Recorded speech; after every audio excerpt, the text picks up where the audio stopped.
सत्ता के न्यूज मित्रों को आज उस शहर के बारे में भी जानना चाहिए जहां पीएम मोदी, पुतिन और शी जिनपिंग एक साथ रहेंगे।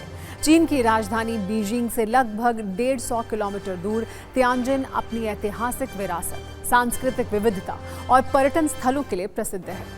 तियानजिन एक उभरता हुआ तकनीकी हब है। ये बिनहाई न्यू एरिया के लिए जाना जाता है, जो एक प्रमुख आर्थिक विकास क्षेत्र है।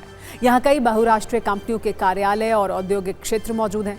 तियानजिन एक प्रमुख बंदरगाह शहर है। बीजिंग के निकट होने के कारण यह ऐतिहासिक रूप से महत्वपूर्ण रहा है। यहाँ पर चीनी और पश्चिमी संस्कृतियों का अनूठा मिश्रण देखने को मिलता है। तियानजिन पोर्ट चीन के सबसे बड़े बंदरगाहों में से एक है। ये अंतर्राष्ट्रीय व्यापार का एक प्रमुख केंद्र है। एससीओ समिट पर अमेरिका की हर वक्त लेकिन नजर रहेगी, क्योंकि एक ऐसे दौर में हो रही है जब टैरिफ को लेकर माहौल बिगड़ा हुआ है। ऐसे में संभव है कि भारत, रूस और चीन मिलकर अमेरिका के टैरिफ वॉर की काट खोजेंगे। अमेरिका तो इस समिट में नहीं है, लेकिन ट्रंप के परम मित्र पाकिस्तान के प्रधानमंत्री शहबाज शरीफ एससीओ समिट में रहेंगे। बीजिंग इस हफ्ते 2 बड़े आयोजनों का गवाह बनने जा रहा है। पहला आयोजन तो एससीओ समिट है। इसके बाद बीजिंग में विजय दिवस परेड भी होने वाली है, जिससे भारत तो दूर रहेगा, लेकिन 26 से ज्यादा देशों के नेता इसमें शामिल रहेंगे। बीजिंग में विजय दिवस परेड के लिए चीन ने 26 से अधिक देशों के राष्ट्राध्यक्षों और प्रधानमंत्रियों को आमंत्रित किया है। इनमें रूस के राष्ट्रपति व्लादिमीर पुतिन, उत्तर कोरिया के नेता किम जोंग उन, ईरान के राष्ट्रपति मसूद पेजेश्कियान भी शामिल होंगे। इस परेड में चीन 100 से अधिक लड़ाकू विमान, मिसाइलों और टैंक के साथ शक्ति प्रदर्शन करेगा। दरअसल चीन की ये विजय परेड द्वितीय विश्व युद्ध में जापान पर जीत की याद से जुड़ी है। भारत जापान को अपना करीबी साझेदार मानता है। पीएम मोदी जापान दौरे के बाद ही चीन दौरे पर गए हैं। ऐसे में उन्होंने दोनों देशों के बीच संबंधों का बैलेंस बनाया है।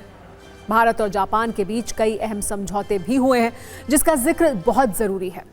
आज जापान से ऐसी तस्वीर सामने आई जो दोनों देशों में मजबूत होते रिश्तों की गवाह है। पीएम मोदी ने जापान दौरे के दौरान ये कहा था कि जापान तकनीक का हब है और भारत टैलेंट का हब है। आज इसका भी एक सबूत देखने को मिला जब दौरे के दूसरे दिन पीएम मोदी ने जापान की बुलेट ट्रेन में सफर किया। उनके साथ जापान के पीएम शिगेरू इशिबा भी मौजूद थे। यह है जापान की E10 शिकानसेन बुलेट ट्रेन। इसकी रफ्तार 320 किलोमीटर प्रति घंटा है। विशेष बात यह है कि जापान की E10 शिकानसेन ट्रेन को भारत में भी लाने की तैयारी हो रही है। भारत और जापान इस एडवांस्ड बुलेट ट्रेन को एक साथ पटरी पर उतारने की तैयारी में है। भारत में मुंबई से अहमदाबाद के बीच बन रहे हाई स्पीड कॉरिडोर पर इसे चलाया जाएगा।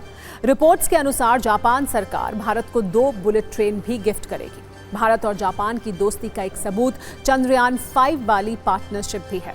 भारत और जापान में समझौते हुए हैं, जिसके तहत जापान के रॉकेट से चंद्रयान 5 को लॉन्च किया जाएगा।